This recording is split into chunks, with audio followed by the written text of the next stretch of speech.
Hey, hey, hey, hey, hey. Ha, ha, ha, ha. Woo! Ha, ha.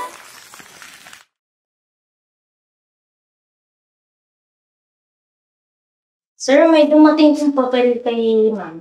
Patingin na naman sobre manang. Sige po, sir.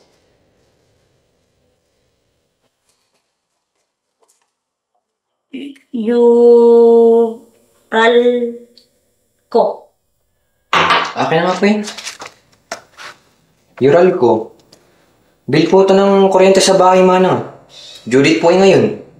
Sir, pasensya na po. Hirap po talaga akong magbasa at magsulat. Pero pinagtatsagaan naman po ako ni Ivy para turukan. Si Ivy po ba? Opo, sir. Dahil po sa kahirapan, hindi na po ako nakapag-aral. No read, no write po. Pero pinagtatsagaan naman po ako ni Ivy. Yan, unti-unti po natututo naman po ako.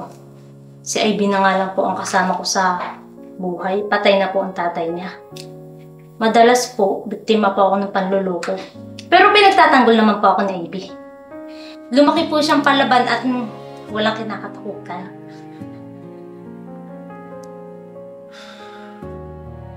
Pero sir, nakwento po sa akin ni Ivy na magtuturo daw po kayo sa mga bata. Opo. Sir, pwede niyo po bang sabihin kay Ivy na kumain sa tamang oras? Dahil sa focus sa pag-aaral, hindi na po siya nakakakain ng ayos. Salamat po, sir. Babalik na po ako sa Pilipinas. Thank you po, sir. Sorry ha, nalate ako. Naglibot pa kasi ako ng mga bahay, pasunod na yung mga bata. Ano ka ba, Bes? Okay lang. Ako nga dapat mag-sorry sa'yo. Siya nga pala si Peter at si Brandon. Mga kagrupo ko sa Project Turo. Nice to meet you guys. Nice to meet you rin, Miss... Princess. Siya si Princess, yung kaibigan kong SK Counselor. Yung tumutulong sa atin para igado yung mga bata. Hello mga bata, ako pala si Teacher Ivy. Siya naman si Teacher Brandon at saka si Teacher Peter. Kami ang makakasama niyo tuwing Sabado. Gusto niyo ba yon? Opo!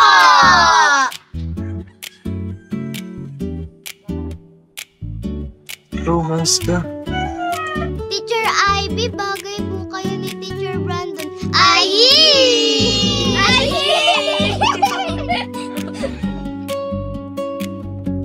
Kayo talagang mga bata kayo. Unahin muna natin ang pag-aaral, okay? A, E, I, O, U. I, O, U. I, O, U. A. I, E, I, O, U. A. O, U, A, E, I. May gusto ka ba kay Ivy? Bro, ano pinagsasabi mo? Kanina ka patingin-tingin sa kanya eh. Tinitingnan ko lang siya kung paano magturo. Really ba? Hoy, alam kita pa nagkakagusto ka sa babae. Bro, tumahimik ka. Baka marinig ka ni Ivy. Sa totoo nga. Oo na. Sino ba namang hindi magkakagusto sa kagaya niya? Matalino, mapait, tsaka matulungin. Bro, sa'yo ko lang to sinabi ah. Oo, alam mo, dikit tayo eh.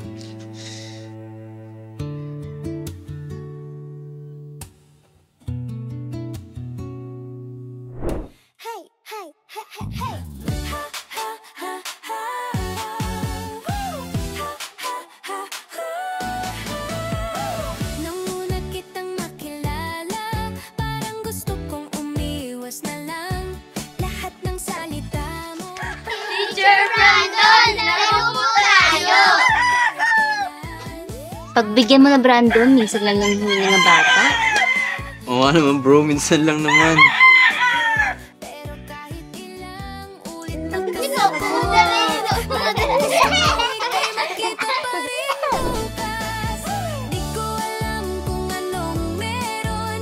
Sa gitna ng inis may koneksyon. Yung tampuhan biglang may halong kilig. Baka nga ako'y Tutulala ka! Bebe, lagi ka nang maliligo at magsusuklay ha, para hindi ka nadapuan ng kuto.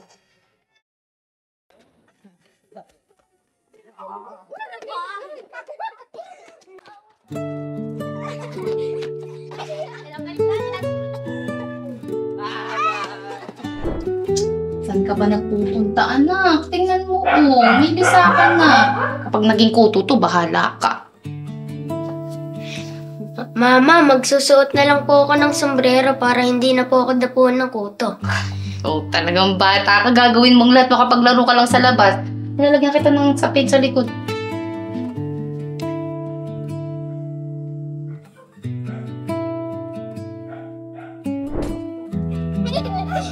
Alam mo, cute mo, bro. Hindi ko akalain mo paglaro ko sa mga bata. Cute dun.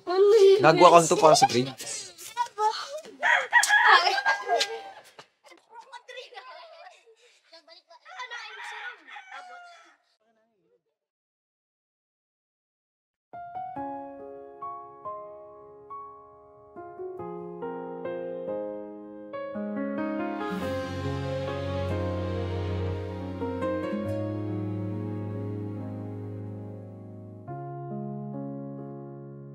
Kamusta pagtuturo sa mga bata? Naku, Nay, nakakapagod. Kukulit ng mga bata. Pero, masaya naman. Ay, si Sir Brandon, kamusta? Okay lang naman po. Kaya lang, naninibago siguro kasi di naman siya sanay sa ganun.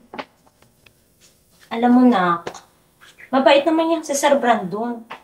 Kaya siguro ganun siya kumilos. Walang time sa kanya si Ma'am. Malaki nga yung bahay nila. Hindi naman sila masyado nag-uusap. Naku, Nay. Palaaway daw yun, sabi ni Princess.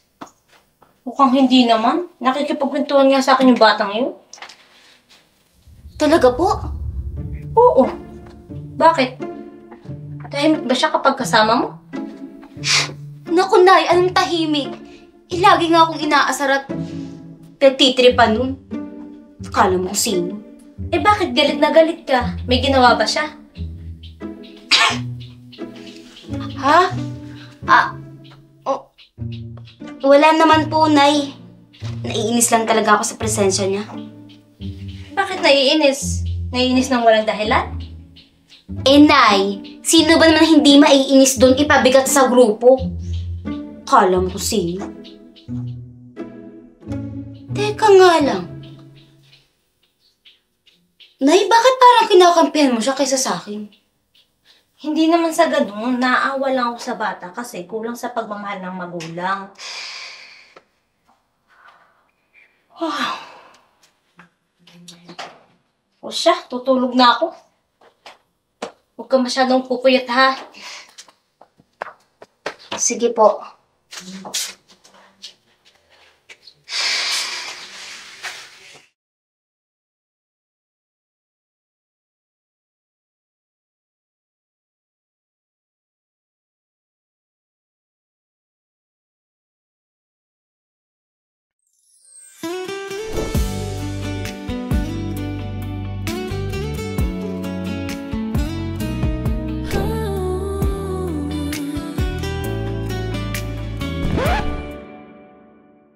Brandon, tigil mo yan.